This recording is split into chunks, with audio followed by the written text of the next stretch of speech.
weekly test of the NOAA Weather Radio All Hazards Warning device for station KHB38 in Atlantic City, New Jersey. During potentially dangerous weather situations, specially built receivers are automatically activated to warn of the impending hazard. Tests of the signal are normally conducted by the National Weather Service in Mount Holly, New Jersey, every Wednesday between 11 a.m. and noon. If there is a threat of severe weather during the normal test time, the test is postponed to the next good weather day. Reception of this broadcast, and especially the warning alarm tone, will vary at any given location. This variability, normally more noticeable at greater distances from the transmitter, can occur even though you are using a good quality receiver in perfect working order.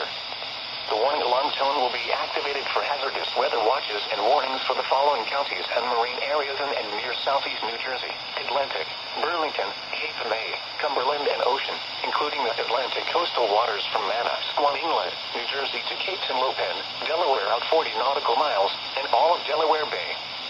This concludes the weekly test of NOAA Weather Radio All Hazards, station KHB38 in Atlantic City, New Jersey. Thank you for listening to NOAA Weather Radio All Hazards.